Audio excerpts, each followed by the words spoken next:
It's like you look stupid until you look successful. You have to understand what it means for a principal's son not to go through. I have to learn how to deal with hard days, good days. I got injured. I was out for 7 months, and then it was very difficult. Decision comes with responsibility. I think I would have been more taken care of if I was going to school. The way they say, now students don't get money for Nigeria. But if you're going to play football, you'd be like they waste their money. I think football is a calling because it happens to the strangest of people, and it's like it doesn't look like it until it becomes it. If you're able to see something that nobody sees, for me, you're the most expensive person in the room. We trek for 2 hours, go stadium. I never saw it as suffering. Never. When we talk about education, like, okay, you won't play ball. You don't have time to go to school. Read. Because reading, it keeps you fresh in the mind as well. You're able to think straight. You have more possibilities in your mind. And for us Africans, I think these are undoing. You have to read. Nothing would open your mind more than reading. Everything is in the letters. Let's address something that a lot of people are curious about when you were in Montpellier. What said that you faced harassment and psychological abuse in the dressing room? Well, we want to hear your own truth. What really happened at Montpellier? I think Hello. Welcome back to another incredible episode of the Rash4Christ Podcast. I am your host, Rasheedat Ajibade. I'm a professional football player and I currently play in Paris Saint-Germain in France. And of course, I play for the Super Falcons of Nigeria as well. I am super pumped up for today's conversation. If you're new here, this is Rash4Christ Podcast. It is where we bring you amazing individuals from different fields of endeavor who are crushing it in their industries, inspiring us with their resilience, and most importantly, keeping Christ at the center of it all. We are here to ignite your faith and show you that you can reach the absolute top of your career without compromising your kingdom values. Today on Rash4Christ Podcast, we are honored to welcome a true embodiment of faith, perseverance, and hard work. From barefoot knockabout on dusty fields in Minna, Nigeria, to the grand stadium of La Liga in Spain, his journey has been a testament to God's grace and unwavering determination. He's one of Africa's most exciting strikers in European football today, a key player for Sevilla FC and Super Eagles. He has shown resilience in the face of challenges, proving that with faith, grit, and dedication, anything is possible. But beyond his incredible footwork and his goals, he's a young man with a deep mind, a brilliant spirit, and a solid love for Jesus Christ.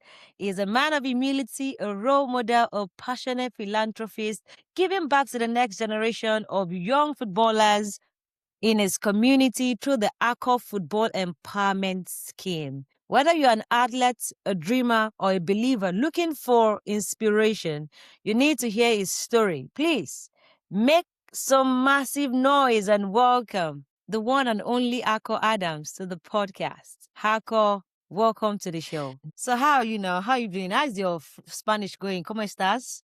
¿Qué tal? muy bien. Yo estudio 2 días a semana. I did try. Estudios 2 días por semana. Ah, qué bien, qué bien. Cuando yo vivo en español, yo estudio solo una vez en una semana. ¿Sí? ¿Una Oui, vez? oui, solo una vez. Y 45 minutos o una hora para estudiar. Oui. Por nosotros, 2 horas. 2 horas, sí. Pero es mucho. ¿Cuántos años vives en español ahora mismo? Un año. Un año. Y tú hablas y entiendes todo. Porque yo hablo francés un poquito, so... ¡Ah, es verdad! Tú vives en Montpellier. ¿Cuántos años juegas allá? Un año. ¡Solo un año! ¿En serio? Sí. Yo aprender muy rápido. Sí, yo Wait, aprender. It's muy... Yeah. Claro que sí. Like, it's very obvious. Obviamente, güey. Qué guay. Soy muy orgulloso por ti, por todo, porque tú haces en el campo y fuera de campo, tú estás muy guay y muy impresionante. Gracias. Well, I'm trying. I'm trying. Yeah, but you're speaking really good, actually. You're speaking really good. No, I think for me, understand. I speak. What did you say? I understand more than I speak personally.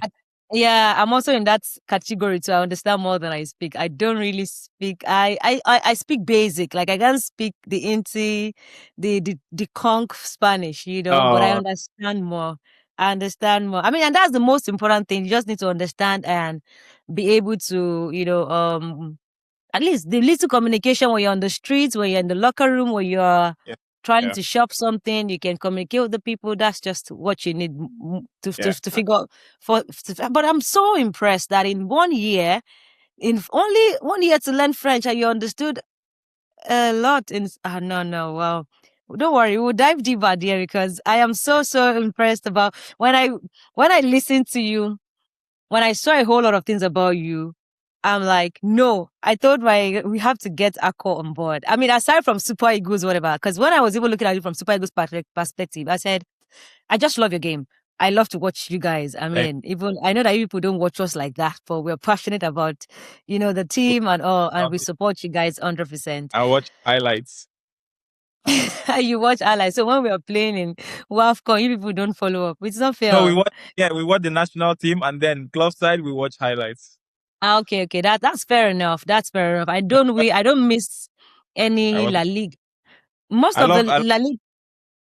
regardless of who is playing on the 20, on the 17, the women, the men. I just love national team.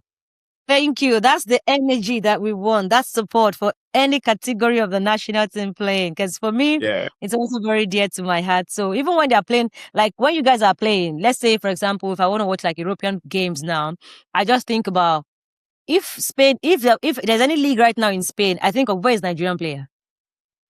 So Mm-hmm. I'm looking That for the likes of Duque, you guys, or Ademola who just went into Atletico Madrid. And I played in Atletico Madrid, so it was like, oh, now it's much more, something is bringing back my connection and everything. So yeah. yeah, I'm always looking forward to watch you guys game, and it's honestly interesting to see all of that and how you guys are coping, evolving, and just so let's get started because it's been it's been a conversation out of our templates that that we've been having right now.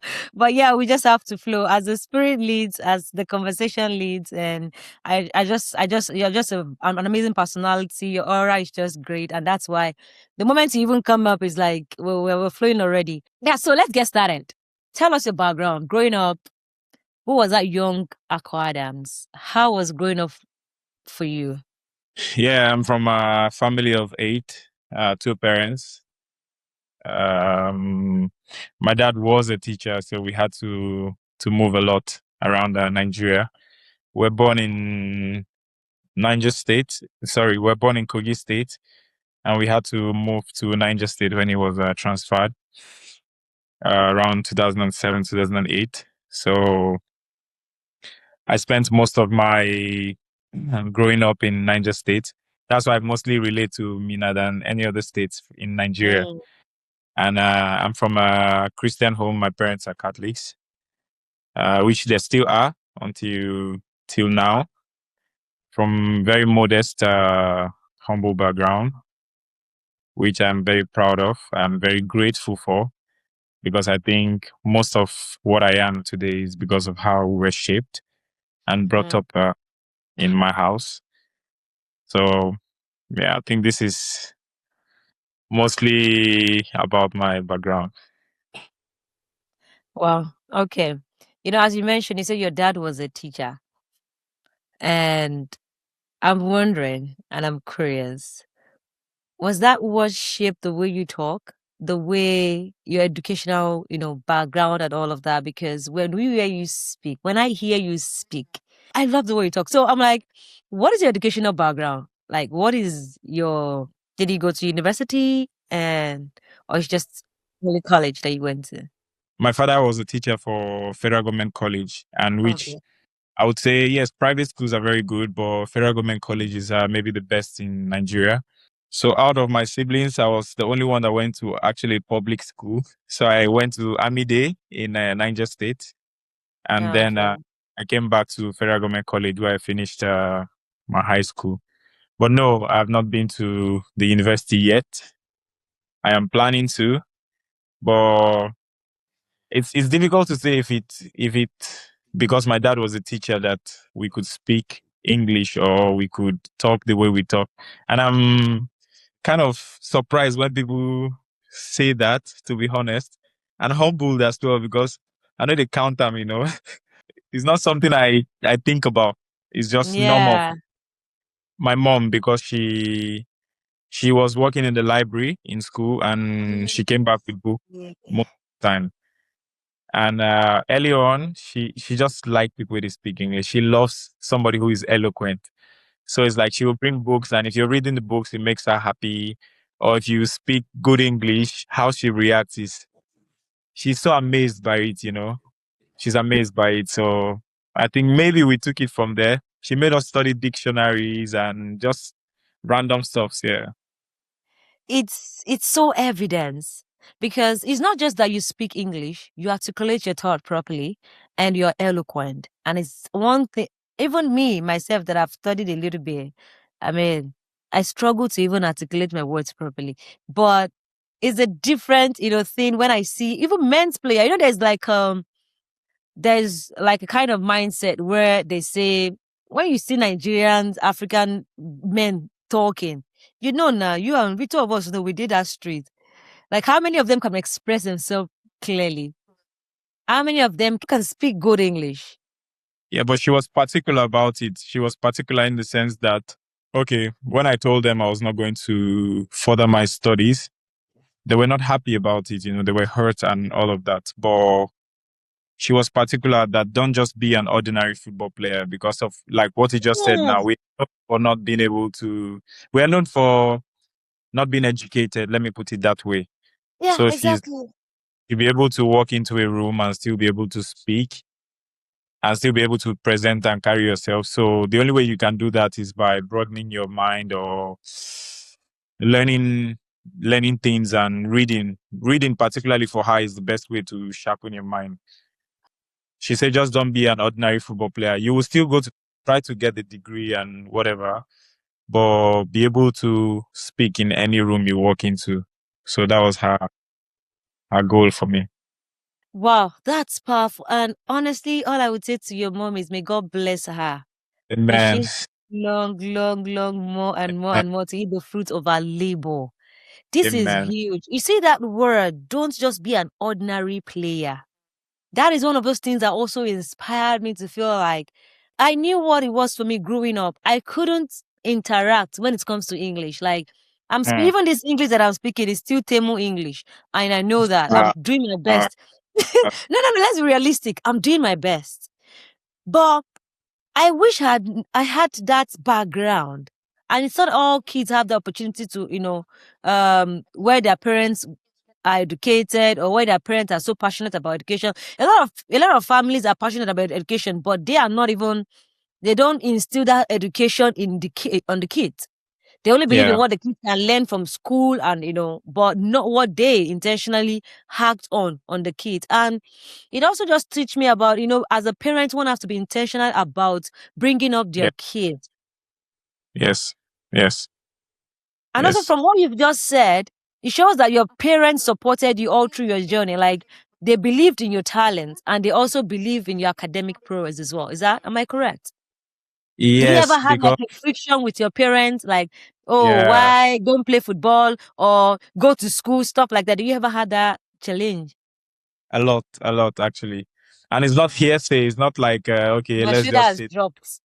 what they say. No, you have to understand what it means for a principal's son not Mm. to go to school. Where I come from, that's a very big shame. It's a very, very big shame because, okay, let me tell you, like, let me narrate the story. My dad is a vice principal of a federal government college, which means he's like the face of the school educationally. My mom worked in there's something they call guidance and counseling. So, for example, they have to give the results to students who are graduating. So when my friends come back to the school and my mom is signing their results and they're like, mommy, where are Akor now? That kind of thing. Because they are already in the university. And then she'll be like, Akor de Kaduna, they play ball. Yeah, that was very embarrassing for them. It was in the beginning. For example, I had to write jam. She already paid for me, but I just went somewhere else to play a game. And she was so pissed off. And for her, the money meant a lot, not just for the money, but also you're missing out on an opportunity to better your life, kind of like what you can control. Because for them, education is what you can control. You're sure of that in a way. Even if the job does Mm. not come immediately, you know you have something that can procure a job for you. Football, you're not sure. You're hoping. And It's a African parents, dream. we don't hope. No, we don't hope. Take what you Hmm. can right now, and then the rest, just leave out for God hand, kind of. Yeah. Get it. So I didn't write the jam. I think that was the last time I sat for jam. I didn't write. She was very upset. My dad was upset as well. And then she called me. I will never forget. My dad and my mom called me one evening. I was in Kaduna. I joined an academy in Kaduna, Jamba. And they said, okay, we have something to say to you. You said you want to choose this path and you want to go on this path. If it gets good, you benefit first. And if it gets sour or bad, you suffer first. So we want you to be aware of this. We are not saying don't do it or do it, but you're responsible for the outcome first before any other person. For example, if you play football and it doesn't work out, you are responsible for the negative outcome first before we, your parents or your siblings. And if it works out, you benefit first before anybody else. And I think that set the tone for me, not thinking about what they feel or what they are feeling, because they gave a go ahead in sense of you're responsible for what you're doing. And that was what I wanted. That was what I wanted to do. So after that day, I didn't look back. No. I love your parents. And that's honestly why it is key for parents to be educated. I rarely see parents who will see their kids, sit their kid down and have conversation with them. It's always a dictatorship kind of thing with parents. You know, Nigerian parents, the African parents. Yeah. Don't do Yeah. this. Don't do this. Sit down there. Stand up. You're Yeah. gonna play football. I will swear for you. Yeah. You know that kind of. But I'm so amazed and I'm so. Oh my God, my heart melts for me. God keep them. Honest, that's all I can say, because it's always very important for parents to like have conversation with their kids. And I would be honest, I didn't grow up having a conversation with my mom. The only Yeah. time I had a very good conversation with my mom was when she came to Paris. And I'm like, when I started having an interrogation, like, Mommy, you did like this. Mommy, you know that kind of, you go, Yeah. I have never, but in my heart of my heart, I thought You back to like, don't good that time. I don't grow now. I mean, it don't good. Things don't good that time. It's easier to have conversations in that space than before it materialized, you know. I think for me, or for any parents, I would say Yes, just please. have eyes beyond the physical, if you understand what I mean. Oh, God I bless you, my if, brother. if you're able to see, my pastor used to say about Ishmael's mom. He said, if you see the well, so he has this thing he says, he's stuck in my head for many years. You can see and not see, if you understand what I mean. So Oh, bro, I am in the spirit with you. Just flow. I think my parents really saw, even though it was shameful, it didn't look like it. But I think they saw and they just stuck with it without arguing too much. Or the rest of my siblings went to school. So I think they saw something different and they just stuck with it. I don't know if God showed them or they saw it. That I don't know. But I think they saw something and they stuck with it. And I'm just a benefactor of that. Because if they have done otherwise, yes, maybe I'll be a doctor or something else somewhere. That would be a different ministry. So I think as parents, it's your responsibility to actually see, because every child is different. You need to see Absolutely. what they are. I love this conversation so much. It's blessing me already. It's I'll just try to paraphrase the word again. It's very important for the parents to see beyond the physical. Like, you must be spiritual. You know, it's to nurture a child, you need to be physically and spiritually inclined. It's not just parenting as usual. Because as you mentioned, every children are never created the same. Everybody, every one of it. If you like to have 5 children, if you like to have 2, even if they are twins, their destinies are different, and it Yes. requires a level of spiritual alertness a level of even, physical analysis, because your parents embodied the both in the sense that they understand the spiritual angle of nurturing a kid and helping them understand their purpose, and also understand the academic part. So like balance. It's like, I love your family. It's so balanced. It's so balanced. God bless them. And I'm learning, Amen. because I think this is also things that I personally, as a person, as I grow up, and I think of building families, these are things you should instill into your, into your parenting, because this is parenting 101. Because there are parents who are too like extreme on one side, and they are thinking about, let them just go to school. But Yeah. can they see beyond the physical, that school is good for this boy, let him be educated, but this is not his part. Yeah. Yeah. So, but yeah, it's just very powerful. And I love the fact that they could sit you down, make you see the difference. Bro, we're not saying you don't chase your career. We're not saying don't chase your talent, but Yes. this is A you proverb. take They this. speak in proverbs a lot. They speak in proverbs. It's If he bad, go so. If he good, now you but go enjoy. And then they give you another proverb again. It's like the hand that fetches water benefits first from the palm. All those kind of like no, proverbs. I But love it. I think and why I know that what they saw was not just the physical is because everything in the physical contradicts what they stand for. Because Right. they're 100% pro education. 100. There's nothing in between. 100 pro education. So this is what my dad worked in the civil service he was a teacher for 35 to 37 years thereabout. My mom the same. So this is their life. This is what for them, the pride is that they have graduates in their house. Mm-hmm. So I Mm-hmm. knew it was a difficult one for them.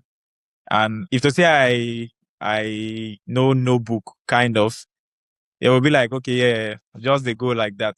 But I was also a bit on this side. So it was also difficult to be like, why they waste this thing now? Why they waste your brain, kind of. But no, I am grateful for their support, even though it's not financial or as people do it here in Europe. But I think it was vital for me to not think they are regretting, because if you do academy and they get pressure from house, is different. And then you do academy, they get support from house is completely different as well. I had a good support, very good support system. Wow, that's incredible. That's honestly incredible. And uh I mean, you're blessed. That's just it. Because I know a lot of people has a different story entirely, compared to what you're going through. And something that also stood out for me from what you said is you also took responsibility as well. The fact that this is what you wanted to choose, like the path you wanted to choose as a player, you still felt like you still need to put that commitment into your education. Like when you're growing up, like when your parents are telling you all of those things, okay, you have to read, you still, I mean, you put in your own efforts to be a better student. Yeah. And which now I gave think your confidence, like, okay, you can go and chase your career. You can go and chase your talents. Like, decisions comes with responsibility. And of course, I mm-hmm, was very, what responsibility is and what consequence. But I just know if you make a decision, something comes after that and all of that. mm, Now, in retrospect, everything make more sense but I think my decision came with a lot of suffering as well. A lot of suffering because how I do would you have been taken care of. Is that? You said it came with a lot of suffering. Can you just break that down? Like, what's suffering and all of I that? think I would have been more taken care of if I was going in school. If I was going to school, the way they say, now students not get money for Nigeria, because What? there's a way your parents pity you when you're in school. Like, I just send out for them now, send the money for them now. Mm. But if you're going to play football, they don't the same way. You'd be like they waste their money, kind of. They're not investing. So it came with a lot of I had to do so much on my own for 3 years. I was in the academy for 3 years, and it shaped who I am today, built my character. And for that Hmm. 3 years, I think, yes, my family supported me, but they didn't see it as an investment. They saw it more like, more see what will happen. Hmm. So I really see the back of my head in those 3 years. But you won't say it in the hand, you know? You won't say it. Yeah, Today we all look back. It's like, yeah, Mommy, did you see? You better start investing in me. But now I'm happy that it's a different ball game now. yeah. Families, parents are ready to put their last dime on their kids that plays football. Even the one when they Because visit, I think it's just. I'm sorry to say, my hands are up. I think it's selfishness because football doesn't work like that. right? Yeah, I think people just see, okay, Victor Osimhen, my pikin too go be Victor Osimhen. It really does. You know these things. It doesn't really work like that. I think football Yeah. is a calling. Mm, I really believe it's a calling. Honestly, I believe it's a calling. mm. I believe because it happens to the strangest of people, strangest of families, and it's like it doesn't look like it until it becomes it most of the time. All That's my true. friends or all the associates I have, my colleagues, it doesn't look. Europe is different because you can grow up a child into something. If you want the pilot, you can grow him up into that. Where we come from is selective few, is selective. And then God just makes something happen. It's Most of us miracle. right now, Miracle. home and abroad, yeah, it's like you look stupid until you look successful, kind of. Hmm. It doesn't look like it, and then it looks like it. So people trying to support now or trying to make their kids become football players, I think it's from the aspect of what a football player is when he's already made, not When the it's process already of made, being made. not the Yeah. I get it. Exactly. No, no, no, no. I'm 100% with you on this particular one. It's Oh no, from oh the no, if baby girl play for Paris FC, but I know it you do 10 years ago. God. That's true. Nobody Ca- nobody captain of of national team. Everybody wants that. It's glory. It's good. that's It feels true. it's pride. It's a lot Hmm. of pride. Your people take pride in you. But before you were this person, you had to say so many no's, and it's And honestly, you see what you just said now? That's honestly what personally there are people around me that I can never take them for granted. Like I can never joke with them because they never saw the future and they invested in this small young girl. mm, mm, Not because of anything in return. Those people you don't. You see the people now that are crowding all of us like this now. I'm not saying that there's no good person among them. Oh. I'm just saying it is only the glory that attracted a whole lot of them. But you see those people that when you were nobody gave you like 5,000 naira, that gave you that 2,000 naira, enter motor run, go one match, or give you that 100 naira, say, my guy, yes, just go get bread and beans after game. yes, Those days, you see that money worth more than 1 million or 2 million or yeah, whatever that everybody's going to invest in you as a relationship, right? Because they are majority of them are only attracted to that glory that they see, not you personally. Take away Akor out of your fame, Super Eagles, take them away. If I take away PSG, national team, all of this, I will just be that normal Rasheedat, like that. yes, Rasheedat, like yeah, that was up on the street. And it yes, will now reflect who are those people that will come close. It said nobody. Nobody. It is the glory that actually everyone sees that they gravitate towards. And you're yes. very right. That's I agree with you. I agree with you. Yeah, great. So many young African footballers, they drop out of school to pursue football. And most of them don't make it professionally, as we've just mentioned that now. If football didn't work for you, what was your backup plan? I mean, I know we say something similar, education, but maybe something different from education, or even if it is What I education. never think about school. I think now I'm thinking about school more than I did when I was 15, 16, 17, to be honest with you. Mm, Now I'm more like, okay, I know what I want in life. I know what I want to diversify in. If I'm taking a degree or a certificate course now, I'm intentional about it. mm. But when I was finishing secondary school, I had just one. I was so single-minded. So if football had not worked, maybe I'll think of something else. But as of that time, I Backup had no. plan. Is it that football or football? Football no work with football together. Just anything, football. Now, as a grown up, I think they are doing the best they thought for me. They are trying Yeah. they are trying to help me. But Mm-hmm. If I tell you, say, now what I want to do with this, if you cannot align with it, just go. That was If you're how not tunnel support. I was. I lost relationships. I lost a lot. I mean, But in I what sense? To be honest, that's why it's always good. One should know his part. And if you know your part and you stick to it, yeah, if you pursue it, there's no way that success is at least 80-90% not guaranteed. Because the thing is, one of the problem why people do not probably achieve achieve the purpose or destiny is because too much distraction, too much noise. And the enemies know how to bring in, those whispers, those negative whispers, either from friends, yeah, and they'll bring people that are very close to you that even you can't tell them no.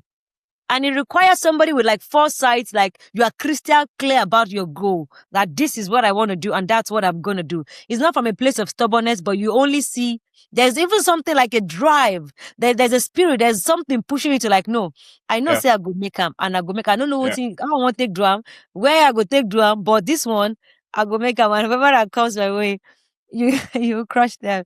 But honestly, it's all great decisions. And today, when you look back, you can only say, you're grateful to every decision that you make. It's not like you're doing out Yeah. of stubbornness, but because because personally, I can relate to what you're saying. Growing up, in Mushi, how friends can come, family can come. Even when I wanted to write I also had a challenge where I wanted to write like a GCE examination. My own, they don't even give Yeah. me the money. I mean, they find this money this time.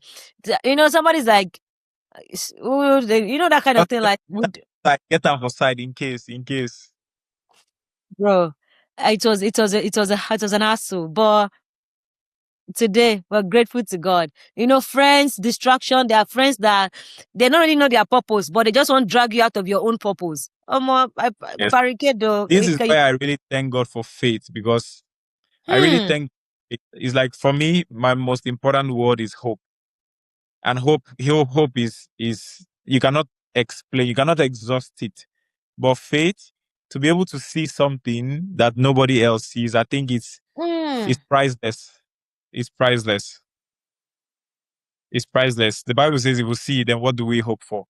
If you're able to see something that nobody sees, for me is you're the most expensive person in the room, Right? because you have conviction. Faith builds conviction. Absolutely. Agree.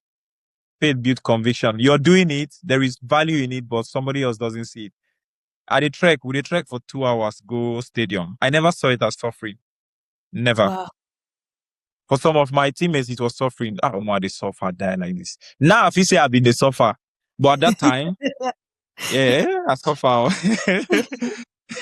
But now, I, that oh, time is fun because it's what you love. Why? There's this quote that they say, when you do something that you love doing, it's never like, it's never stressful. I think, yeah, they don't, it's I not, was, I can't really get the saying properly. When you're chasing a dream, when you're working what you love, when you're working in a field that you love, whatever challenges that come is never a suffering.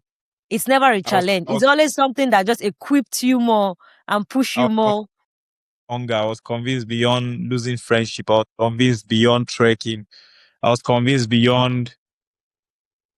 I was just too convinced. And for me, it's just the miracle of faith to be able to see. Thank God for church. Thank God for faith. Thank God for God's word. Thank God for. I think these things is vital to becoming something in life.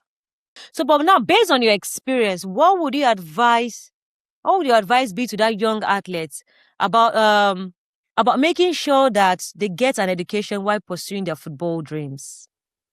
They have to read. I Hmm. think people have. I think made my children in the future, by God's grace. I think I will be that weird that for a while you have to read. Hmm. There is no. Yes, you can go to school, but my mom has a favorite saying. She says school is beyond the four walls of a building. Hmm. That's what she always says. Very School is true. people is education, traveling is education, book is education. Nothing would open your mind more than reading. Nothing. Hmm. Not it's in the letters. Everything is in the letters. So I tell my younger brother, I tell people around me, you're not more intelligent than the books you've read. You're no more intelligent than the No, books you've read. no. You can be street smart, which is important, it's very important. But when we talk about education, like, okay, you want to play ball. You don't have time to go to school. Read something, because reading your mind, and it keeps you fresh in the mind as well. It keeps you very fresh in the mind. You're able to think straight. You're able to think clear. You have more possibilities in your mind. You hear some people be like, I read this book, this so year, and it changed my life. So books have that power. And for us Africans, I think this is where these are undoing. Because there's a popular quote that says, if you want to hide something from an African, put it in a book. for me, it's an insult. It's an insult. I agree. I don't see it as just a proverb. It's an insult. We won't open it. We'll not go open. No. Book is like hard work. It should be leisure. I think reading should be leisure. Reading should be intentional. It's therapeutic, Seth. To broaden your horizon. For me, this is, if you know you don't have the time to go to school, like in the four walls of a university, try reading. Try reading. This is what I'll tell people. Open your mind. Understand things. Ask questions. So because you see kids these days, you tell them focus on football or read. Study is doable. You can study and you can still go to and play football. Leave that thing, Jarida, and no what she talk. I bet because you don't eat now. You know those because I say you don't make them now. That's why. But they don't understand that. Personally, when I left the environment that I used to be in my grassroots, whatever, I knew who I was then. And when I traveled Europe and I started opening my mind to reading, studying, I know how much I have evolved. That's the word. That I know. You become different. Yeah, and I'm still learning, and I'm still like, Rash, you did behind this kind, that kind of thing. Like, because it just keeps me hungry. To know more, to learn more, because our career is so vast, like it's so huge. Like you can't even exhaust all the resources and information that even regards that concerns our career. Because even as a footballer, you should understand nutrition, you should understand contract, you should understand. I mean, you might not be able to read every details and all of these things, but know the basics. Right? I totally agree with you. But footballers these days, ask the footballer that say, I want to travel, go Europe. What contract did they give you? I don't know. I don't even know what that agent tell me, Seth. You just tell me, say, those kind of things. Like how many hours should you sleep a day, or nutrition, stuff like that. They can't give you any basic whatever. But I love the way it's coming out from you, and it's coming out from a top player that have evolved, that have moved from the grassroots level to the professional, and also now in the limelight and in the top, elite football. And you're still saying this to them: do this, read, study. It's not necessarily it has to be like a formal education. See this phone? No. We consume a lot of content on this phone. Yeah. But people cannot spend like 10 minutes to read. It amazes me sometimes when you're signing up for some kind of you're filling some form, and that form will now say accept. There are some other things that you're supposed to click. You don't want to read it. You just I just go and search after. You don't even know like the terms and conditions that was there. And that's just make me solidify. That's just, I'm just trying to say what you said based on the code that said, if you want to hide anything from anybody or from a black man or from an African, put it in the book, because they won't open it. They've seen our weaknesses, and it's all right. But thank you so much. This on a personal level is what I can say have impacted me the most. People have impacted. Well, I discuss with people. I'm a very inquisitive person, but at the same time, like, diving into studies is what has really make me to learn. It makes me, like you use the word, evolve as a person. You said, you mentioned something now, and I remembered something too. And what you said was, learning has helped you a lot. It makes you very inquisitive. You're always asking questions. I remember Osimhen posted something, I think before the AFCON, and that was a question you asked him. There was a question around how was he able to deal with this? How was he able to do that? What was that question? And why did you send Osimhen that message? Yeah. I was in my first club in Norway. I just came to Europe because already from 2015 I was in the academy. I used to watch. I watched them in the under 17s. Mm. I was like, God, I'm a striker. He's a striker, so it's natural to be like me too. I go the next under 17, but I never went. To the glory of God, Oh, of okay. course. I never went, and since then I started to message him on Facebook because we were just young guys then. Nobody knew he would become this or I would become this. We're just young guys. He came back from the under 17. I'm in the academy. I have the possibility to play in the under 17. So I'm like, yeah, let me just text somebody who is ahead of me.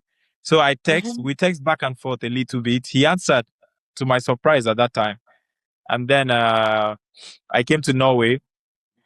And then it was like somebody I was giving updates of what was happening in my life because this is who I was trying to. Mm-hmm. And then I got injured. I was out for 7 months, and then it was very difficult, very very difficult. And I was just coming into the country very young and all of that. And I want to play. I just want to play. And then when I came back, I started to have some difficulties because I've never been professional. I've never been in a professional environment. I have to learn how to deal with hard days, good days, how to deal with in the dressing room, how to comport yourself, how to carry yourself. So there were so many things happening around me as a young man that I didn't know who to ask except somebody I know okay could be in the same line as I was. And then I sent him the message hoping for a response. And then he responded. I was so happy. This is like some 6 years ago. I was Oh. so and then I had it on my phone. I didn't take it out. And then it happened that when I would play my first national team game, he was the one who assisted me and I scored. So that was more like where everything came from. Yeah. And I was like, did you know you responded to this message many years ago and all of that? So it was like a full cycle moment. What a wonderful moment. I love that so much. And Osimhen, I mean, we love him. And there's no two things we want to tell about him. Osimhen it can be Liz Jagaban on the field. But I think a Mm. lot of people do not know that Osimhen is so also very humble. Because Yeah. it takes a lot of humility to say, a lot of players can message you and just ignore because you feel like you're ahead of them, but that takes humility. And look at the world Yeah. is a very small world. Look at how It, everything connected itself I, in less than few years. yeah. Yeah. I'm getting a And then lot of lesson already from this episode. God. to be like, okay, there's a striking partnership. There is this, there is that. I think it's just every game or every training or every day is just a full cycle moment for me personally. I don't know Mm. for everybody else, but for me, I cannot separate. Okay, yes, I know I'm a more matured player, I'm a more matured person. He's also a more matured person, but how everything in detail came together to become a whole is just for me. Every game, every training, as long as I get to play and we play alongside, is a full cycle moment for me. Wow, wow, wow. I'm learning a lot already. You mentioned that your message was when you when you had your first international breakthrough to Norway. How did you get that connection? How did that happen? How did you get the opportunity? Was it luck? Was it scouting? Was it just something entirely, or did you have something else entirely? Tell me about that. How the breakthrough happened. I think it's purely God's arrangement because we were in Kaduna and my now agent, Atta, as of then, he scouts in Nigeria. So he was doing scouting in Abuja. We're not invited actually. So they started on the Monday and I think they didn't see what they Mm. wanted, kind of. And they were about to round up and somebody called my Oga and he's like, yeah, just bring your team. Wanna travel today, play today, kind of. So we traveled from Kaduna that morning. We arrived on a Thursday. No, on a Friday. Sorry, on a Friday. I'll never forget. On a Friday, 2017.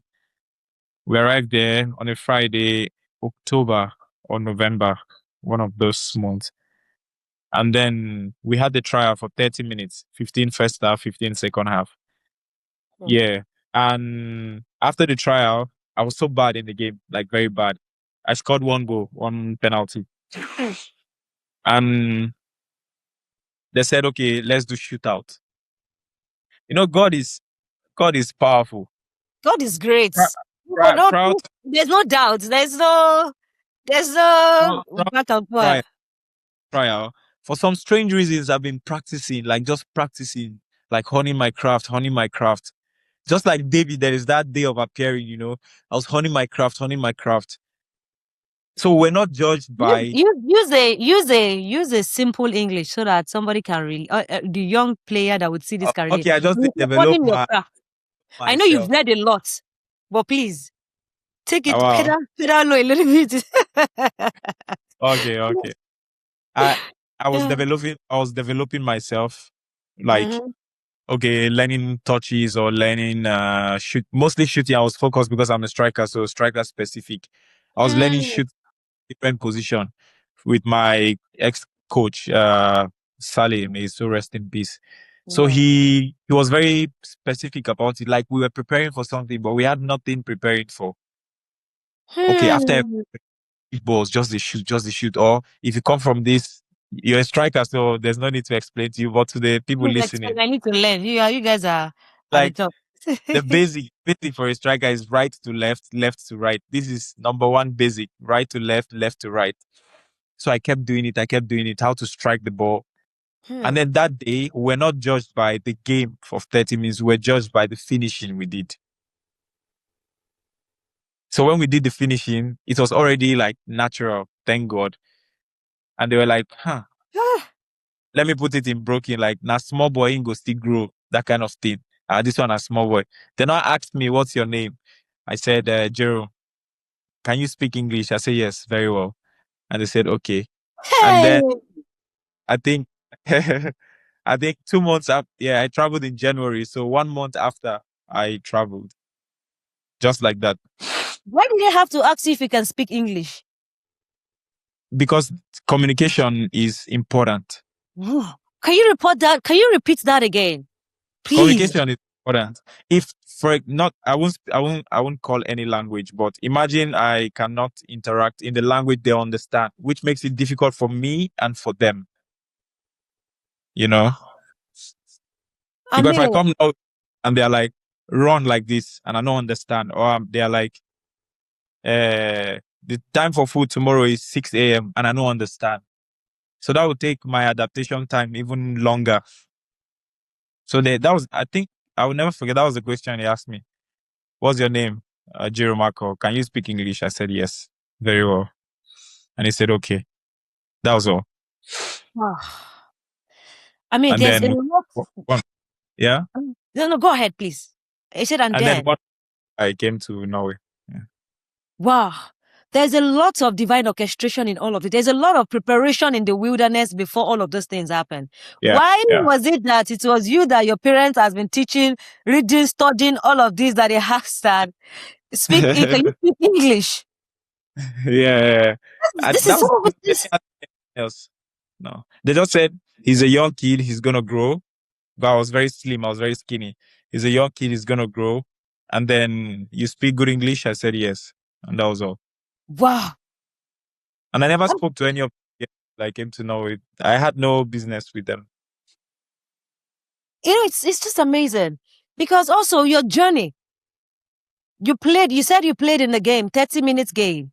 And 15 minutes first half, 15 minutes second half. First, there's somebody who asked me one question one time, that how many minutes does the player needs to express himself on the field before he's been chosen, for a trial? I said, in fact, from your first thought, it's possible that they can pick you in a trial. You don't need 100 minutes. You don't need 50 minutes. You don't need, sometimes it's just at 10 minutes. What you can do, your runs, your off the ball movement, your with the ball, on ball movement, stuff like that could decide. So I'm just trying to say that based on what you said, 15 minutes. So sometimes you don't need 90 minutes. For somebody was saying, and they didn't give me enough time. That's why I didn't have that time to express myself. On the other part of the big lesson that I learned here is this. God of Abraham. I don't know how to put this together. You were training shooting for no reason. You and your coach. They were just working on you people for no reason. Like you guys are just training, and you didn't do well in that 30 minutes. Personally, you have assessed yourself and you know you didn't do well. No. And they When I had went to, back the next day, I told my pastor, God, this one not be for me. I really messed up because I played bad. Like I knew I played bad. I missed. I hit the post 2 times. I scored one penalty, but my game was not as it should be in a way. And it's like, yeah, that's actually what God is looking for. That's what He told me. You see, yeah, that's what God is looking for. That's from the faith perspective, of course.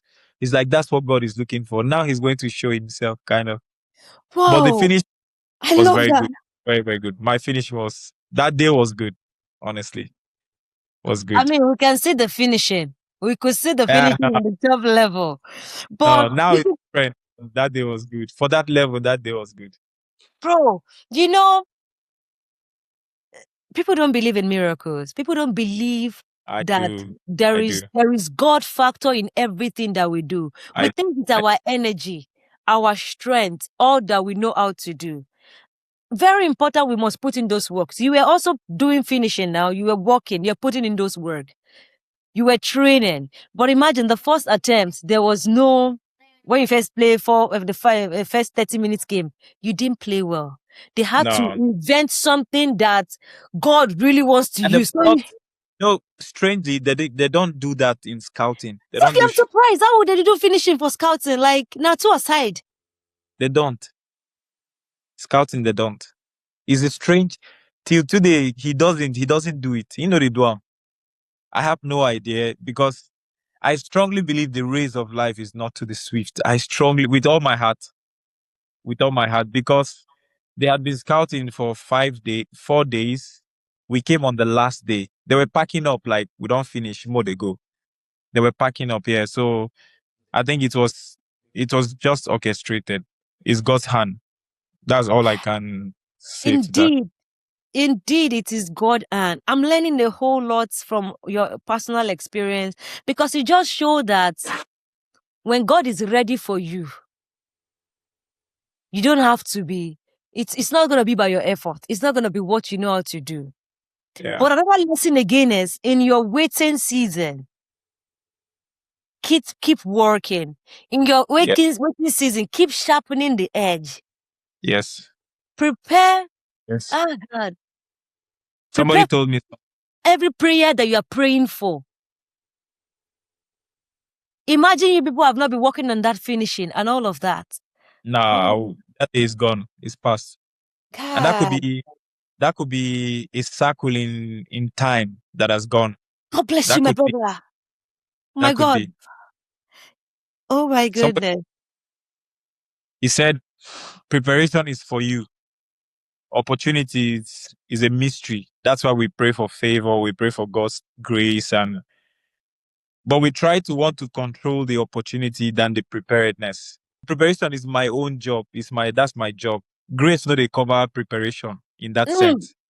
mm-mm. Preparation is I have to train, I have to do my due diligence, and then opportunity comes from a different source. But when that opportunity comes, it has to meet something already in place. And then the rest is just God doing his thing. I mean, they say there's a general quote, opportunity means preparation. But there's Yeah. only these words too that come from it too, like prepare for everything you're praying for. Yes, Miracle ma'am. doesn't just happen because you see, God too is also very, very strategic with everything he does. It's He loves principle. you. He loves you so much than to put you in a place where you're not prepared for because it will bring insults to God's name himself. And God will never he value his name more than his word for him to bring shame on his name. Yes. I was So, watching something. I think we read it in the Bible or in Sunday school, and it sounds so easy, like David killed Goliath with a slingshot. We even make music. They said, I saw in the video the amount of the way this is not to say it on this podcast, but the way we have sniper shooters that they have to take years of education to become very good. mm-hmm. Sniper is almost as same as that sling David had in those days. Because the sling needs a lot of expertise. Like you need to be master. Practice. The sling, the video I saw was so, how do I say? They supposed cover them so that if you open them to see them, because it's a weapon. It's a weapon. It wasn't no be catapult. It was a weapon. So he had mastered it for many, many years. He mastered it. So it's not that day God used his hand to just kill Goliath. No, the sling is a battle weapon.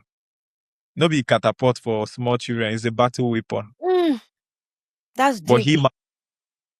they go to war with the sling. He was just too good at it. Wow.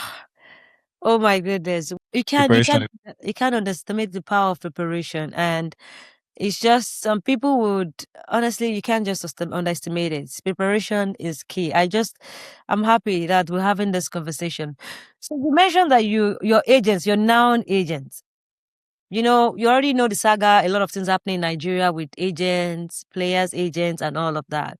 First, I'd like to ask, how did you get your agent? How did you, how did you sign up with your agent? And also, what should young players be mindful of before signing with an agent?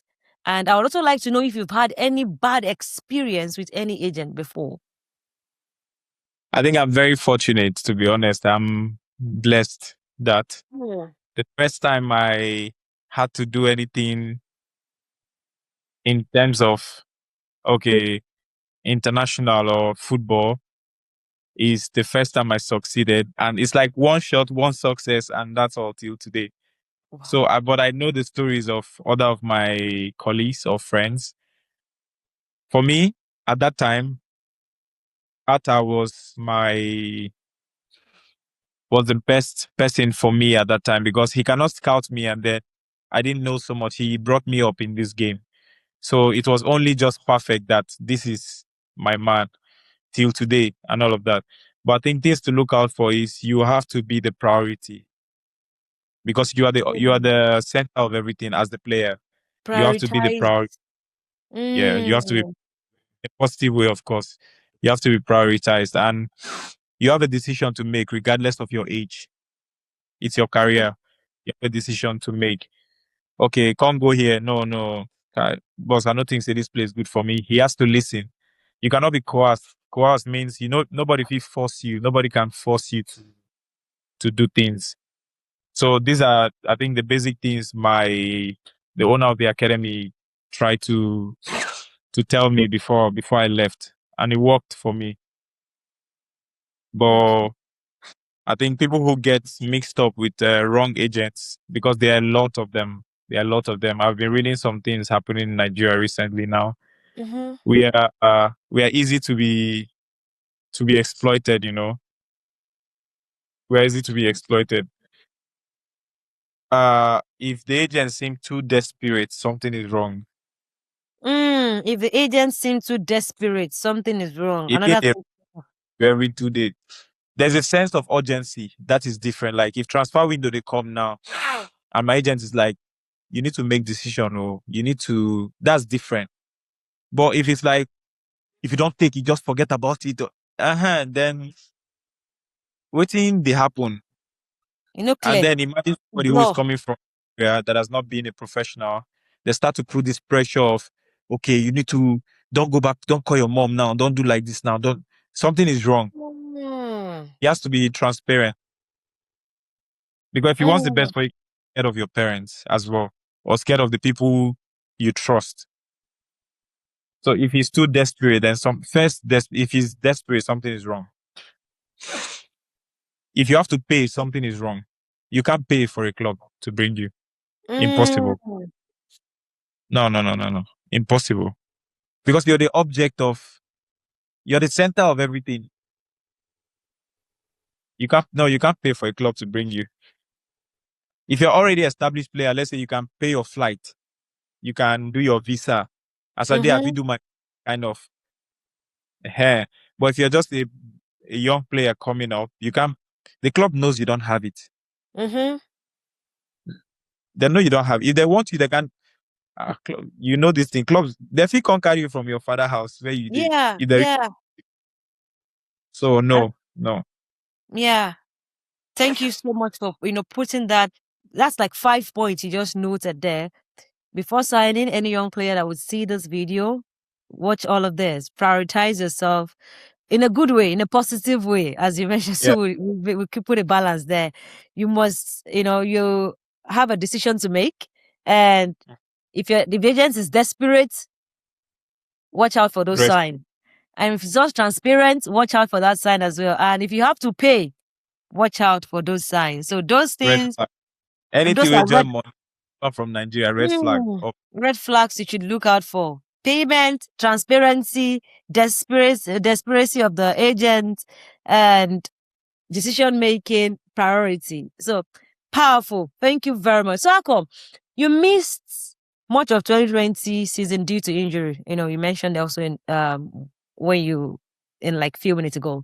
So take us back to that moment when you got that news, of that injury, the gravity of the injury. What went through your mind? Was it panic? Was it frustration? Did you doubt your career that, am I still going to come back, And how did you keep your mental state stable when you got, through these injuries and have to leave the game that you love for a while?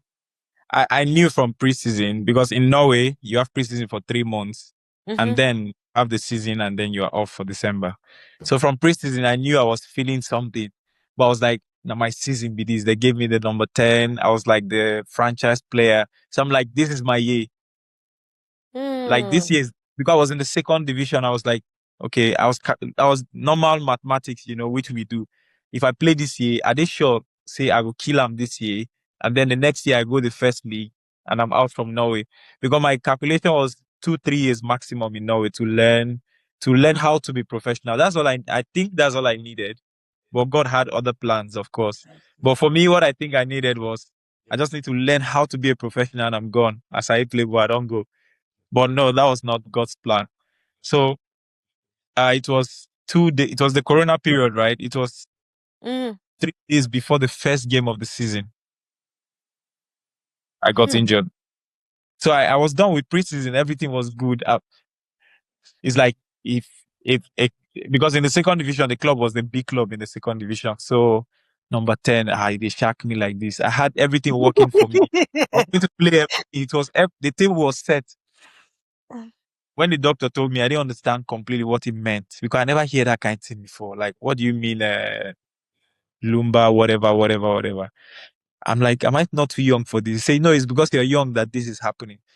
I'm like, what does it mean? It's like, yeah, it's overload from too much training. Then I remember I made a mistake because we had off season in December, and I trained all through the off season.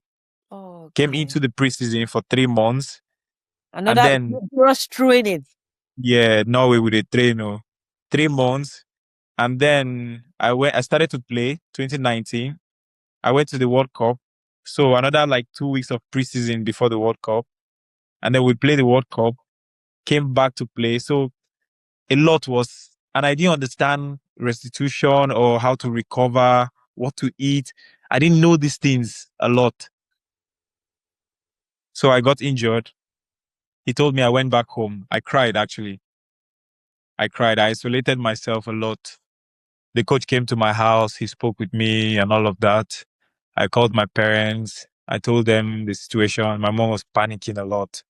But I didn't know how long it would take. They're just like, since it's a back problem, it's like, if you feel good, you play.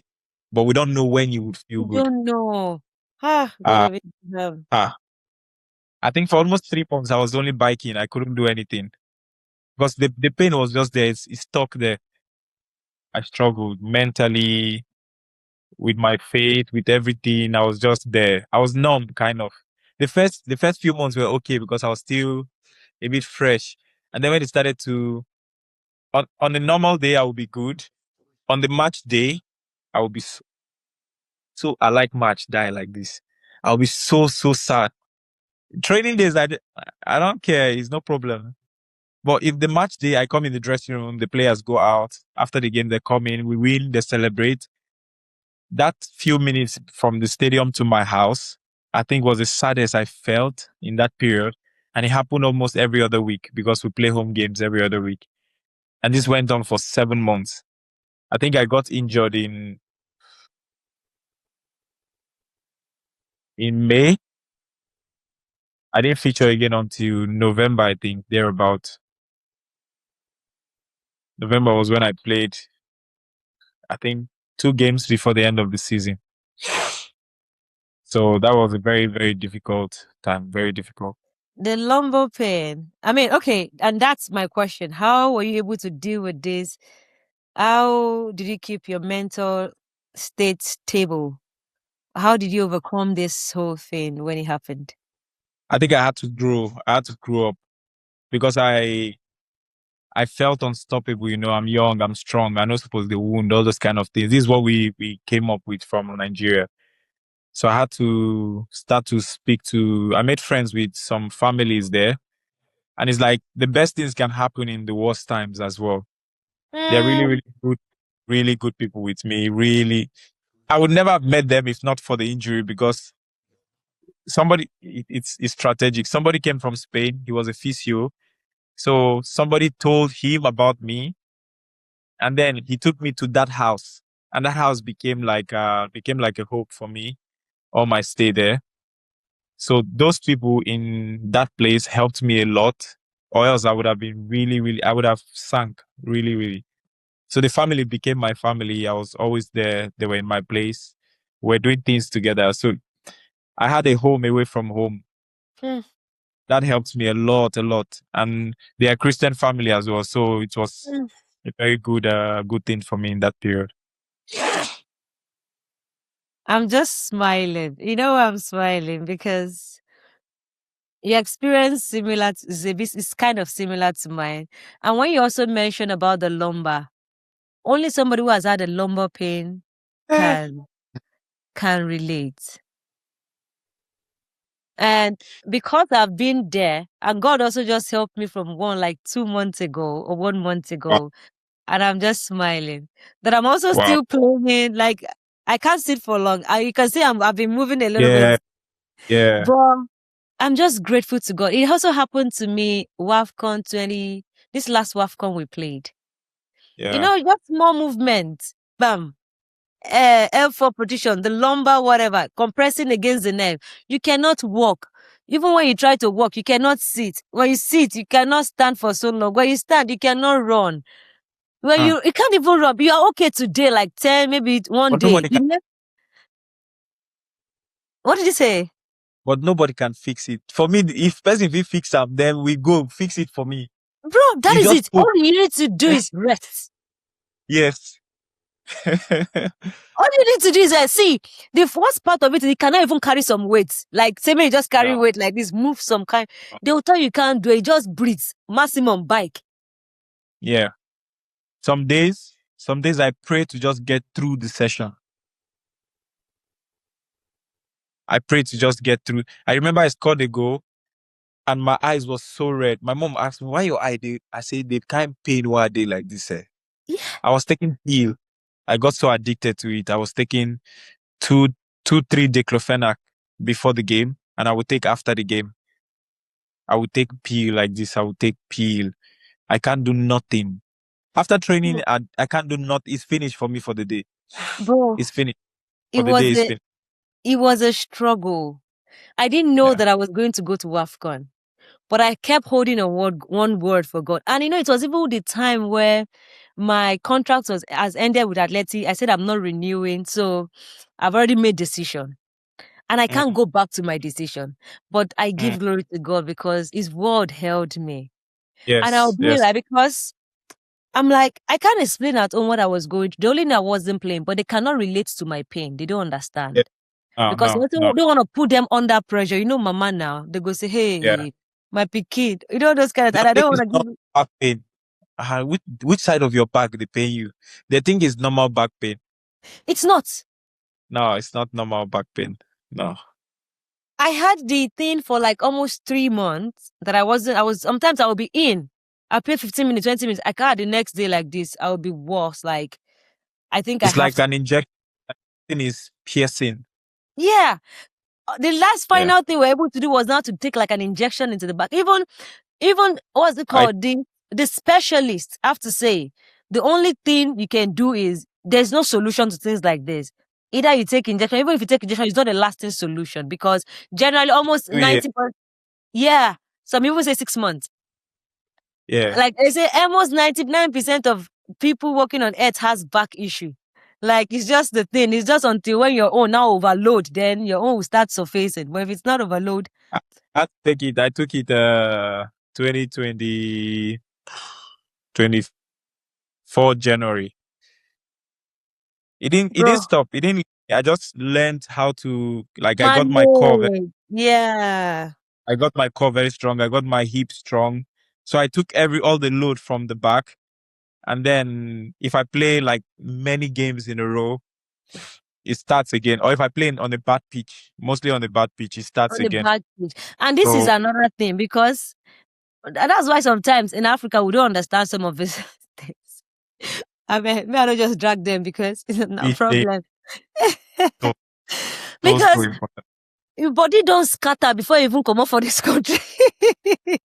Pitch is so important. It's so Very, important. very crazy pitch. Pitch is so important. If I play on some Amen. turf, I feel it. If I play on some other turfs, I don't feel anything. So the medical team just concluded I need to take the injection. And since then, to the glory of God, it's been good. And I pray it's good until we're done God, with it. God will perfect your health until you are done with your career. Even after your career, you will still use it in good health. Everything, your Eh, body will eh, be in good health. I'm thinking Because after career so much because the way we are pounding this body is may God have mercy. Rose, all will be fine. All will be all But right. Sometimes, people don't understand. They don't understand. Football is I fun mean, for them.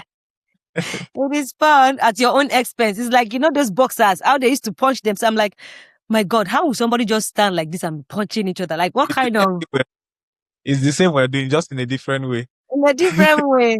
In a different way. I mean, ours is also honestly very risky because there's some kind of tackles you go, things, legs can just break, anything can happen. Somebody like me, this like my own lumbar that happened the other day. It was just one kind of tone that I don't even understand. It wasn't like something very serious. Yeah. I'm seeing a lot of ACLs that happen. It isn't because there was a tackle. No. Just like one disbalance or something, one movement and all of that, and overload. Things just happen. So After we're done, then the body starts to take registry of everything. This 5 years ago, your ankle will not be in. Ankle will start to go south. It's mostly after we get more. bro, in our home better now be men. We will be women. We still have a lot of loads to carry after. Yeah. So, but whichever ways, we'll be fine. When we get to that bridge, we will cross it. We will not cross it. We'll be fine. So, bro, Nigerian footballers in Europe often face subtle racism, discrimination, and they are being sometimes underestimated because of where they come from. Let's address something that a lot of people are curious about when you're in Montpellier. Report said that you faced harassment and psychological abuse in dressing room, but there's a guy called, I think, YB Kazri. I don't know. I can't get his name properly. He said he publicly denied it and defended the club. He defended the team. Yeah. So we're not here. Disclaimer: we are not here to rehearse any drama. Yeah. Well, we want to hear your own truth. What really happened at Montpellier? I think I've tried so hard not to respond to that. My agent called me. I think many people called me, texted me about that. Even the club here, Sevilla, texted me as well. My club from Norway. People texted me a lot when they saw it. But I'm very reserved person. Even in the locker room, I really don't. I like to, of course, enjoy myself and have fun, but I don't speak so much. So coming into Montpellier, to France, a new language, trying to adapt is my first time out of Norway in 6 years, 5-6 years. So it was completely new for me. And I had to start playing immediately. So I didn't pay attention to so many things. And when I started very good, like on a very, very high note. So I don't know if it attracted some kind of, how dressing rooms are, some kind of jealousy, envy. Yeah, bitter feelings and all of that. But since I don't have it on the inside of me, it can't come out. I really don't have that. I'm as happy for you as you are for yourself, 100%. And then when the performance from the team in general wasn't going well, I was easily scapegoated, like it's easy to be like, yeah, it's because of him. I don't know if I gave them false hope of, okay, I'm going to continue like this till the end of the season. But it takes the whole team to tango. So I got a lot of backlash. Like when I mean a lot, I mean a lot in terms of messages, in terms of even confrontational. I could be in a restaurant and somebody takes a picture of me. I got so many. I didn't like to go to the city. I would stay in the house. I just want to go to the games and go. At some point, I stopped talking to the fans. I wasn't doing anything. In the dressing room, I come, I will change, I will just go because, like every dressing room, they have the circles. Like everybody have their where they belong and all of That that. clique. But I met bad people as well as I met really good people. I think one of my good friends, Belmin from there, is a Bosniak and he's great, great, great person. So, but the club itself did not treat me bad. The club on its own, I'm good friends with the president, with the director. We still speak. The club did not treat me bad. It's just I think my presence in that place caused something I directly did not do. I think that's where everything came from. So they are there before me. I think some people leaked things to the media, negative towards me, and yeah, that's what happened. Okay, it's good to clear the hair, and of course, Montpellier, very respected club, so no Yeah. issues. Not trying to, but I'm happy that you didn't have that inside of you, and it's not something you want to create unnecessary whenever. You just also focused on just playing football. You know, it's in carry you come. I just, We come but along with this right, child. I think it's no, it's love. It's all love right. because the journey you would meet and you just this will be done someday. It will be all done. So it's all love for me. And I think coming to Sevilla here made me realize how negative that was because the people here are actually amazing. They support you for you, which is as every working environment should be. They support you for you. I love that. I love that. But we do not want to encourage those kind of attitude.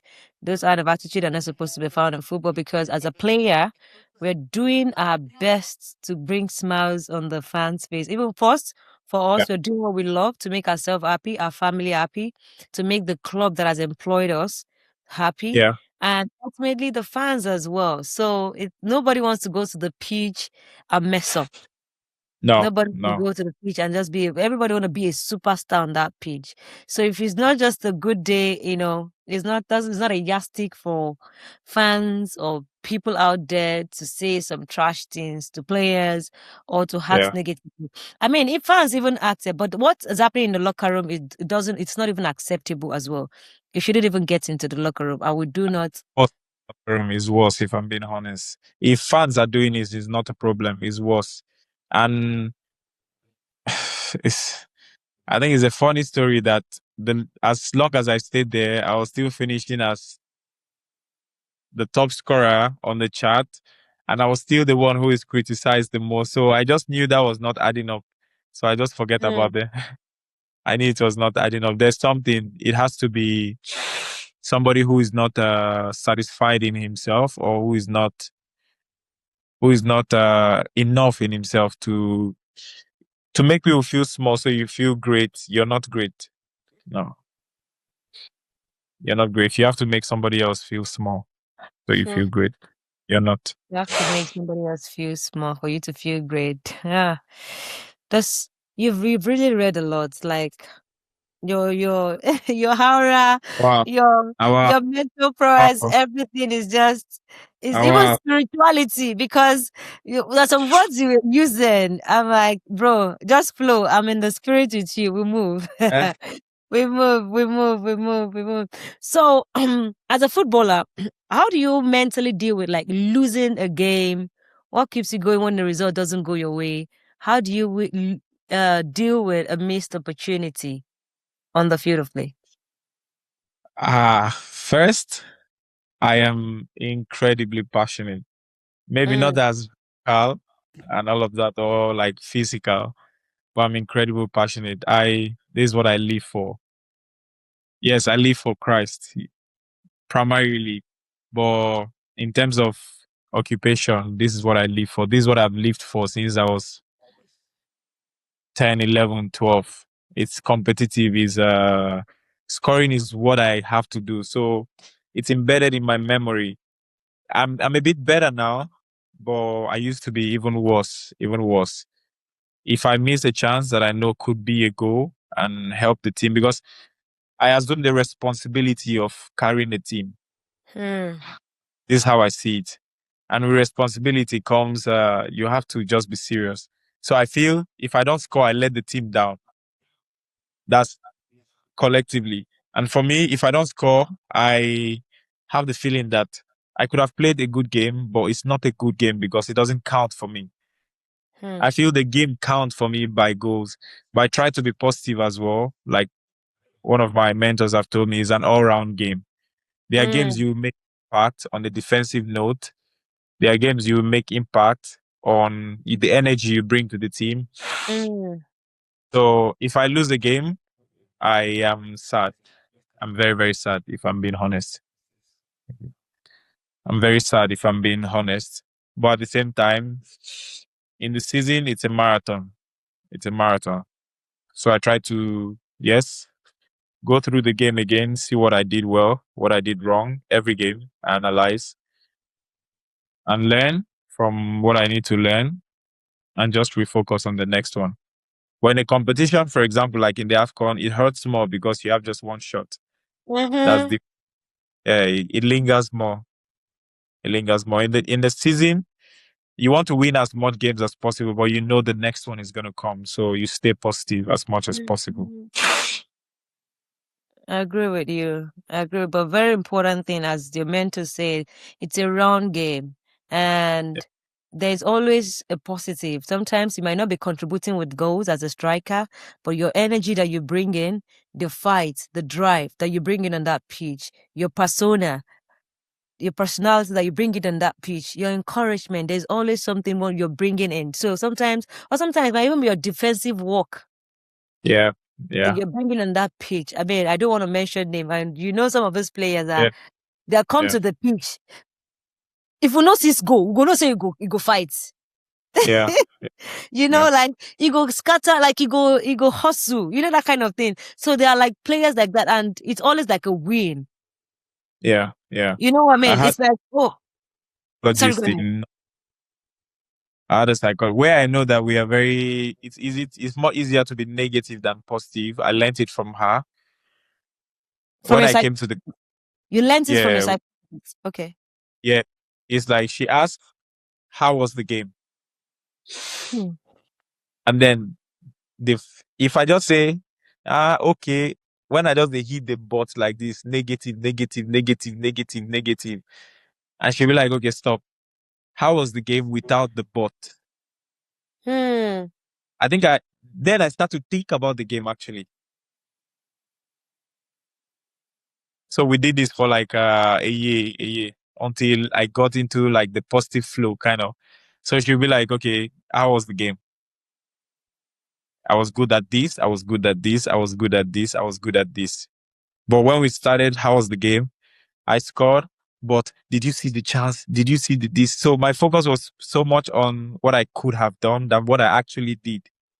So she helped me to, even though it's negative, I could still pick out positives from Positive. from.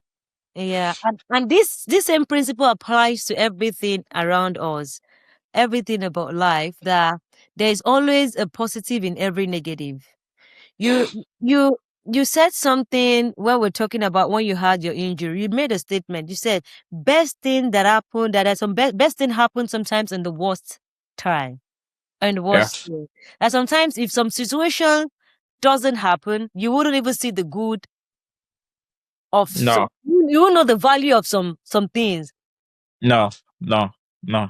Life makes more sense in retrospect. What Mm. I mean is life makes more sense looking backwards. not Thank you. forward. Thank you for breaking those English. Every time you just know that you have to. Life is like now you can be like 2025. Oh, this is why this and this. That's why it's more natural for older people to be wiser because they have learned from the years. So I learned from that. I Got a learned lot from of that. we got a lot of quotes from your session. Life makes Uh sense in retrospect. I love that. yeah, I love that. I like That's one. I like that one a lot. yeah. I love the way your psychologists even approach things from like that angle of when you focus on the negative, you keep seeing negative. And there's also this analogy that I usually make that if you're going from from the front of your house right now to like 50 meters away, and you're Yeah. like you're looking up, maybe it rained, and there's potholes everywhere, and you're like trying to dip your legs into, okay, I want to avoid this pothole, I want to avoid this pothole.